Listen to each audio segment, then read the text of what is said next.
चांदपुर गांव में 3 पक्की सहेलियां संजना, आराध्या और आयुषी रहती थी। वो तीनों एक ही स्कूल में एक ही क्लास में पढ़ती थी। छुट्टी के बाद वो तीनों एक साथ बाहर निकली। वो देखो, हमारे बर्गर वाले चाचा आ गए। ये बिल्कुल टाइम पर आते हैं हमेशा। वो तीनों बर्गर वाले के पास चली गई। बोल संजना, क्या खाएगी तू? बर्गर, मोमोज या पानी पूरी? इतने में उसी थोड़ी दूरी पर एक दूसरी लड़की बीच में बोल पड़ी। अरे वो बेचारी क्या बताएगी, वो तो बेचारी तुम दोनों के सहारे ही चाचा के बर्गर के ठेले के पास आ जाती है। अगर तुम दोनों अमीर सहेलियां उसकी जिंदगी में ना होती तो वो आज तक बर्गर की शक्ल तक नहीं देख पाती। इतना सुनते ही आराध्या और आयुषी मुस्कुराई और उस लड़की के पास चली गई। आप दोनों मेरे पास क्यों चली आई? जाओ जाओ, अपनी गरीब सहेली को बर्गर पिज्जा खिलाओ। उसके इतना बोलते ही आराध्या और आयुषी ने उस लड़की को मारना शुरू कर दिया। उन दोनों लड़कियों को रोकते रहे, लेकिन वो लड़कियां नहीं रुकी और उसे मारती रही। तूने ही कहा था ना कि हम दोनों बहुत अमीर हैं। ये ले पैसे, अपना इलाज करा लेना। उम्मीद से ज्यादा ही पैसे हैं ये। आज के बाद हमारी सहेली के खिलाफ किसी ने जरा सा भी कुछ कहा तो उसका अंजाम इससे भी खौफनाक होगा। चल संजना, अब घर चलते हैं। वो तीनों सहेलियां वहां से चली गई। तभी चाचा ने उस लड़की से कहा, बिटिया, मुझे लगता है कि आज के बाद आप किसी भी गरीब का मजाक नहीं उड़ाओगी। तो इस तरह से उन तीनों की दोस्ती के चर्चे पूरे स्कूल में थे। संजना गरीब जरूर थी, लेकिन आयुषी और आराध्या उसे इस बात का कभी भी मलाल नहीं होने देती थी। रास्ते में, मैं कितनी खुशनसीब हूँ कि मुझे तुम दोनों जैसी सहेलियां मिली। तुम दोनों इतनी ज्यादा अमीर हो, तुम दोनों के पिताजी की खुद की कंपनियां चलती हैं, फिर भी तुम दोनों मुझसे कितना प्यार करती हो। तुम दोनों को तो किसी बड़े अमीरों वाले स्कूल में पढ़ना चाहिए। अगर आगे से खुद को गरीब कहा तो मैं तेरा भी वही हाल करूंगी जो उस लड़की का किया था। तो इस तरह से उन तीनों की दोस्ती चलती रही। दिन बीतते गए और एक दिन संजना के गांव में बहुत भयंकर बाढ़ आ गई। 2-3 दिन संजना स्कूल नहीं आई। एक रोज छुट्टी के समय, आयुषी 3 दिन हो गए संजना स्कूल नहीं आई। चल उसके गांव चलते हैं, कहीं बारिश की वजह से बुखार तो नहीं आ गया। वो दोनों पैदल संजना के गांव की तरफ निकल पड़ी। जैसे ही दोनों संजना के गांव के पास पहुंची, वैसे ही कुछ पुलिस वालों ने दोनों को रोक लिया। कहाँ जा रही हो तुम दोनों? इस गांव में मेरी सहेली रहती है। अब इस गांव में कोई नहीं रहता। 2 दिन पहले इस गांव में भयंकर बाढ़ आई थी, जिससे सारे घर बह गए। बहुत सारे लोगों की तो जाने तक चली गई। जो बच गए वो किसी तरह अपनी जान बचाकर भाग गए। ये सुनकर आराध्या और आयुषी को झटका लगा। पता नहीं बेचारी कहाँ होगी, पता नहीं जिंदा भी होगी या नहीं। ऐसा मत बोल आयुषी, हम जल्द ही उसे ढूंढ निकालेंगे। उन दोनों ने संजना को ढूंढने की खूब कोशिश की, पर वो नहीं मिली। उन दोनों ने संजना के बारे में अपने अपने पिता को भी बताया। उनके पिता ने पुलिस की मदद ली, पर कुछ नहीं पता चला संजना के बारे में। फिर एक रोज स्कूल की तरफ से कहीं टूर जाने वाला था। बच्चों, इस क्लास के सभी लोगों का इस स्कूल में आखिरी साल है। इसके बाद आप सभी कॉलेज में चले जाओगे, तो इस साल को यादगार बनाने के लिए हम सभी टूर पर जाएंगे, वो भी उत्तराखंड की वादियों में। सभी बच्चे खुश हुए, लेकिन आराध्या का मन नहीं था जाने का। आराध्या, चलते हैं ना, हमारा मूड भी थोड़ा बहल जाएगा। आयुषी की जिद करने पर आराध्या मान गई। दोनों ने टूर वाली बात अपने पापा को बताई। तुम लोग इतनी दूर टूर पर जाओ, मैं तुम्हें नहीं रोकूंगा, पर तुम दोनों स्कूल बस में नहीं बल्कि अपनी कार से जाओगी। पंकज हर वक्त तुम दोनों के साथ रहेगा। आयुषी, मैंने आपके डैड से भी बात कर ली है, तुम दोनों मेरी ही कार से जाओगी। ओके? Okay uncle.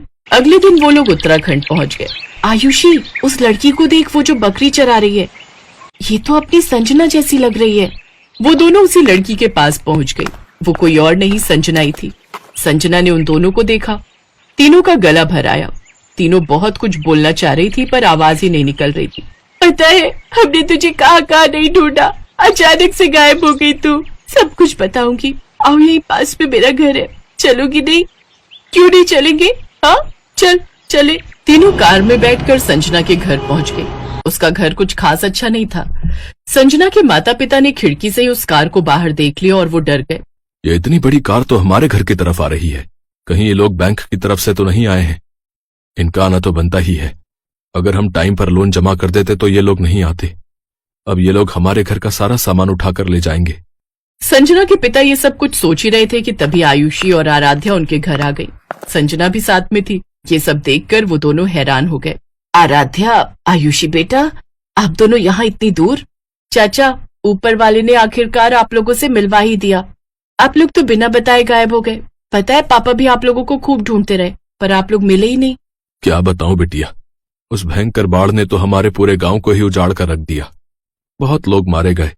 किसी तरह अपनी जान बचाकर हम लोग भागे। महीनों लग गए रुकने का सहारा ढूंढते ढूंढते। फिर यहां उत्तराखंड में एक दोस्त ने मेरी एक पेट्रोल पंप पर नौकरी लगवा दी। फिर लोन लेकर हमने ये छोटी सी झोपड़ी बना ली है। शकुंतला, मुझे तो यकीन ही नहीं हो रहा है कि जो मैं देख रहा हूं वो सच है या कोई सपना। सही कहा आपने। ये दोनों बहुत बड़े घर की बेटियां हैं, फिर भी हमारी संजना से इन्होंने आज तक दोस्ती नहीं तोड़ी। अगर पूरा देश ऐसा ही हो जाए तो ये देश फिर से महान बन जाएगा। अम्मा, तुम तो जानती हो कि ये दोनों मेरी बचपन की सहेलियां हैं। हम तीनों को पूरा स्कूल जानता था। एक बार तो मुझे किसी ने गरीब कह दिया तो इन दोनों ने उसकी खोपड़ी फोड़ दी। तुम तीनों की दोस्ती देखकर तो मुझे अपना पुराना भारत याद आ गया। अच्छा, तुम तीनों गप्पे मारो, मैं सबके लिए चाय बनाकर लाती हूँ। अरे नहीं अम्मा, आप तो मुझे पाप चढ़ा देंगी। मैं अभी चाय बनाकर लाती हूँ, तुम दोनों यहीं बैठो। अम्मा जी, आप दोनों बैठो, आज हम तीनों मिलकर चाय बनाएंगे, फिर आप बताना कि चाय कैसी है। हाँ माँ जी, हम तीनों बेटियों के होते हुए भला आप क्यों चाय बनाएंगी। तो इस तरह संजना, आयुषी और आराध्या किचन में चाय बनाने चली गई। धीरे धीरे शाम हो गई। तो ठीक है संजना, हम दोनों ने अब तुम्हारा घर तो देख ही लिया है, अब हम दोनों आते रहेंगे। मेरा मन तो बहुत कर रहा है कि तुम दोनों आज रात यहीं रुक जाओ, पर चाहकर भी मैं तुम दोनों को अपने घर में नहीं रोक सकती। ना ही मेरे घर में बेड है और ना ही अच्छा बिस्तर, जमीन पर गद्दा बिछाकर सोना होगा। तभी उसकी माँ ने कहा, अरे बेटा, रात होने वाली है, इतनी रात में कहाँ जाओगी। क्यों संजना, मैंने सही कहा ना। अब संजना को मजबूरी में हाँ कहना पड़ा। तभी उन दोनों ने अपने अपने पिता को फोन कर दिया।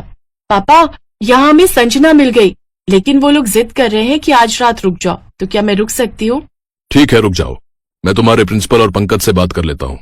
कल मैं भी आ रहा हूँ संजना बिटिया से मिलने। अगले दिन आराध्या के पिता भी आ गए। अरे, आप दूसरे के पेट्रोल पंप पर काम करना बंद कर दीजिए।